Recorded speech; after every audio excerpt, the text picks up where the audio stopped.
Mince, c'est une question étrange en fait. On commence par des questions difficiles. Non, vraiment non, je considère le MMA comme une discipline sportive, au même titre que le football, le volleyball, le hockey sur gazon ou même le curling.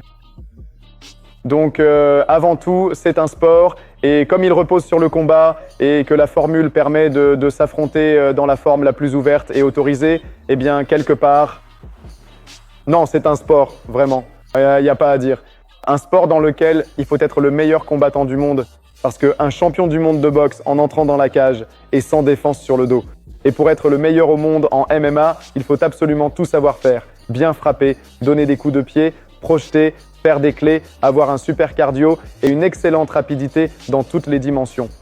Je pense que les sports de combat sont la meilleure école, surtout pour les jeunes. La meilleure école en ce qui concerne la formation du caractère et je pense qu'il serait difficile de trouver cela dans d'autres disciplines. Bien sûr, tous ces aspects d'apprentissage du fair play de la compétition existent aussi dans d'autres disciplines, mais les sports de combat sont extrêmement exigeants et je pense qu'ils influencent le plus le développement non seulement physique et général, mais surtout psychologique.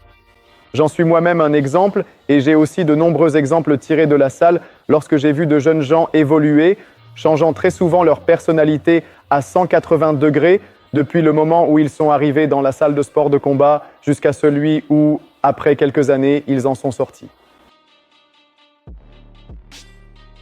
Je ne comparerai pas cela entièrement, même si je pense que le niveau d'adrénaline, quand on monte sur une moto, ce n'est pas un scooter pour se déplacer avec une pizza sur le porte-bagages. Bien que j'ai vu là-bas des gars rouler franchement en glisse, donc ce n'est peut-être pas la meilleure comparaison. C'est quand même un peu différent, des émotions un peu différentes et sans doute aussi des exigences différentes. Parce que quand tu entres dans la cage, tu as toujours un adversaire et un arbitre qui éventuellement peut t'aider. En montant sur une moto, tu ne peux vraiment compter que sur tes propres compétences, sur ton niveau de concentration et cela dépend aussi un peu de l'environnement. Donc l'adrénaline, quand tu accélères un peu plus fort qu'à 50 en ville, elle monte aussi vite que le moment où tu entres dans la cage et que les portes se ferment. Mais les fins sont généralement, elles sont différentes, oui. Je pense quand même que la victoire par KO a un goût meilleur que la simple sensation de rentrer chez soi en toute sécurité, ce qui est normal pour tous les motards, d'éteindre la moto dans le garage.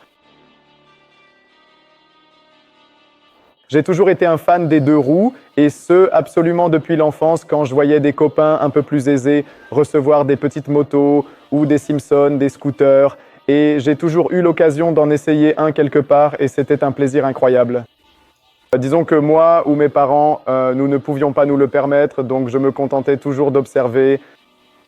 Plus tard, déjà jeune, j'empruntais des motos à mes amis qui en avaient et comme ils n'en faisaient marre, c'est pas toute une histoire, j'arrivais aussi à prendre une moto pour aller rouler parce que j'ai toujours, je ne sais pas, eu cette sensation de monter dessus, d'être dans un espace ouvert, j'allais dire le vent dans les cheveux, mais d'abord, je n'ai pas beaucoup de cheveux et ensuite, il y a le casque. Quelque part, cette sensation était irremplaçable et disons pendant des années de carrière sportive, j'ai quand même essayé d'éviter les motos afin de ne pas risquer un accident qui aurait pu sérieusement freiner ma carrière. Après avoir mis fin à cette carrière, il y a quelques années, car maintenant bien sûr elle est terminée, j'ai alors décidé que c'était le moment d'amener une moto à la maison pour de bon et en fait, je ne sais même plus depuis combien de temps, mais cette moto est toujours là. Je ne peux pas imaginer ma vie quotidienne sans deux roues et le plus grand drame, c'est justement l'hiver, quand on ne peut pas sortir avec la moto. Enfin, on peut, mais soyons honnêtes, rouler sur un pneu froid, ce n'est pas du tout amusant parce que je n'ai pas le temps de le chauffer avant d'arriver à destination. Mais je ne sais pas, les motos font aujourd'hui partie intégrante de ma vie. Je ne peux pas imaginer ma vie sans elles, tout comme sans le MMA.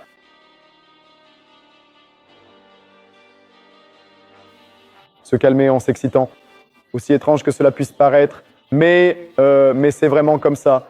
Qu'en dehors du fait que je me déplace au quotidien entre les salles, les studios de télévision ou d'autres obligations, pendant la saison, en fait, dès que la neige fond jusqu'à ce qu'elle retombe, je fais pas mal de kilomètres, principalement en ville, même s'il y a toujours un ou deux voyages qui se présentent.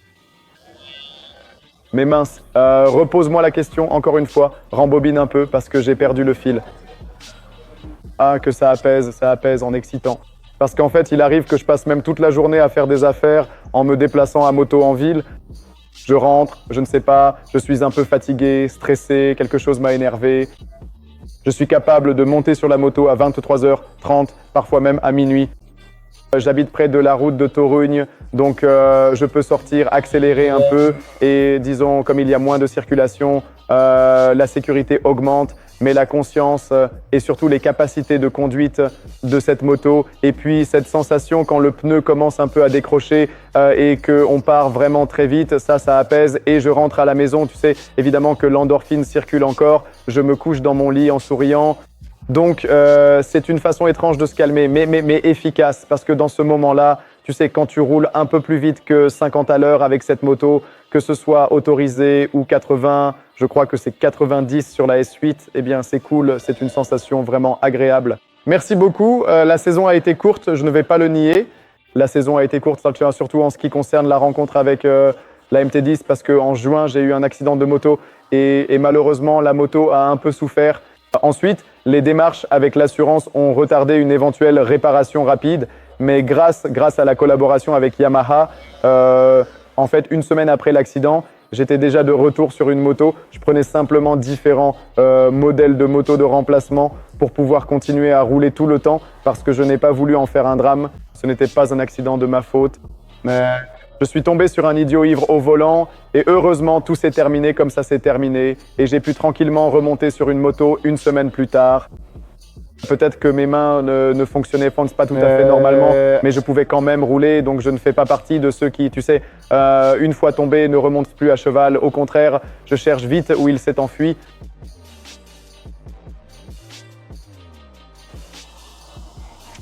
Je pense qu'il est plus facile d'entrer dans la cage. Contrairement aux apparences, après une défaite, tu sors encore plus motivé parce que tu veux prouver quelque chose, non?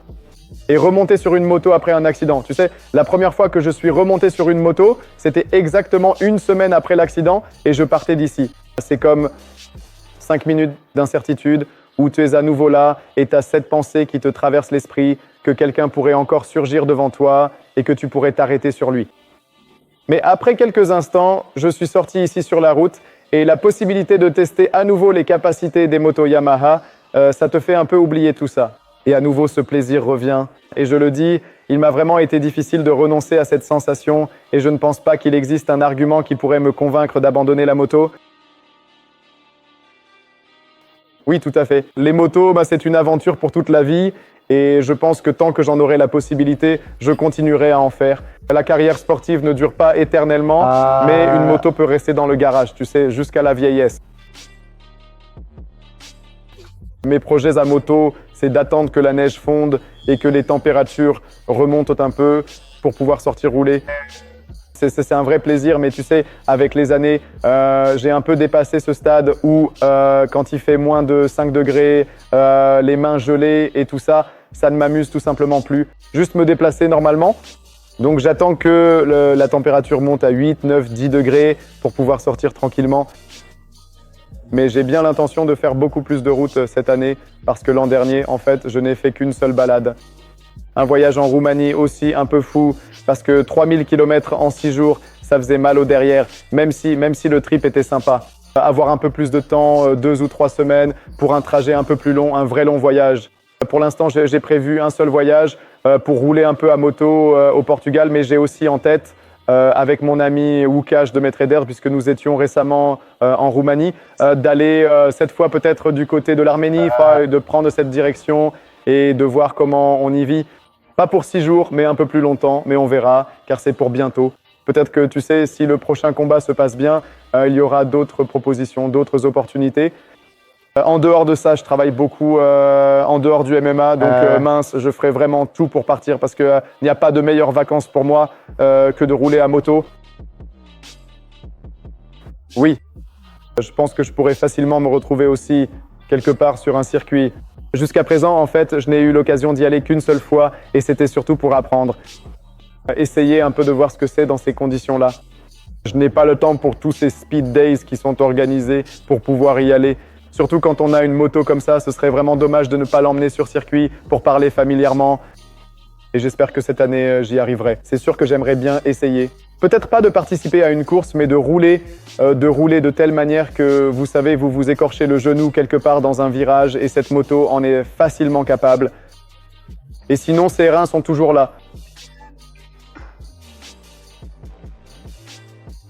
Fufufu. Vous savez quoi, la vérité c'est que moi, le monde de la moto et la presse en général, vous savez, je mentirais si je dis que c'est le monde de la moto parce que je ne sais pas. Par exemple, Motormania et Chouette Motocycliste sont deux magazines que j'achète toujours quelque part.